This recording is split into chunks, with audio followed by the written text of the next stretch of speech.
5ই August রাত 11টায় বাংলাদেশ থেকে ২৬ জনের একটা টিম মালয়েশিয়া এয়ারপোর্টে আটক করে। কারণ হচ্ছে তারা ট্যুরিস্ট ভিসা নিয়ে মালয়েশিয়াতে আসছে কাজ করার উদ্দেশ্যে।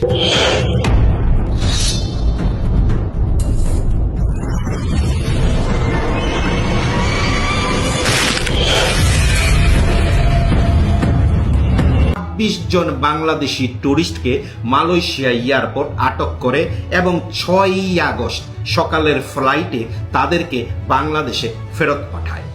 কথা হচ্ছে এখানে দিনের পর দিন জুলাই মাস থেকে শুরু করে আগস্ট মাসের 5 তারিখ পর্যন্ত কম হলে 4 থেকে 5 বার মালয়েশিয়া এয়ারপোর্ট বাংলাদেশি ট্যুরিস্টদের বাংলাদেশে ফেরত পাঠানোর পরেও বাংলাদেশ এয়ারপোর্টের ইমিগ্রেশন অফিসারদের কিংবা বাংলাদেশের মন্ত্রণালয়ের কারোই টনক নড়ে নাই।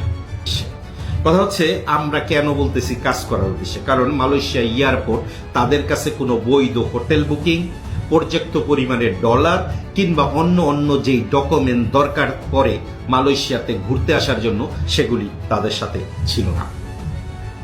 কথা হচ্ছে এখানে দিনের পর দিন এমন ঘটনা ঘটতেছে, বাংলাদেশ এয়ারপোর্ট নীরব।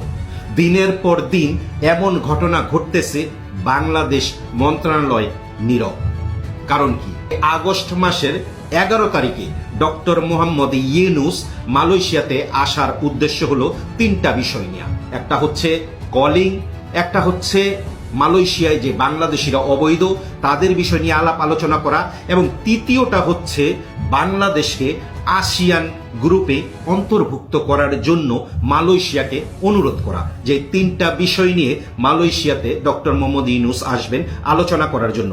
আর তার এই আশাটাকে বানচাল করার জন্য দিনের পর দিন মালয়েশিয়া এয়ারপোর্ট শত শত বাংলাদেশি ট্যুরিস্ট আটক করার পরেও বাংলাদেশ এয়ারপোর্টের ইমিগ্রেশন অফিসারের টনক নড়ে না, বাংলাদেশ মন্ত্রণালয়েরও টনক নড়ে না।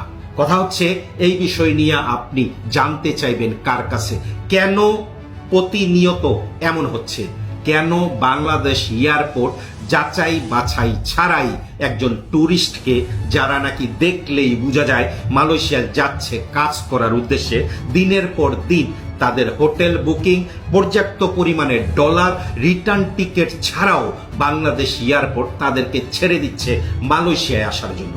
11ই ডিসেম্বর ডক্টর ইউনূস মালয়েশিয়াতে আসতেছে, এটা তার জন্য একটা লজ্জাজনক বিষয় বলে আমরা মনে করি। কারণ হচ্ছে জুলাই মাসের থেকে শুরু করে আজকে আগস্ট মাসের 6 তারিখ পর্যন্ত মালয়েশিয়া এয়ারপোর্ট কম হইলে 300 ট্যুরিস্ট বাংলাদেশে ফেরত পাঠানো হয়েছে। অভিযোগ হচ্ছে তাদের কাছে পর্যাপ্ত পরিমাণে ডলার, হোটেল বুকিং কিংবা রিটার্ন টিকিট কোনোটাই নাই।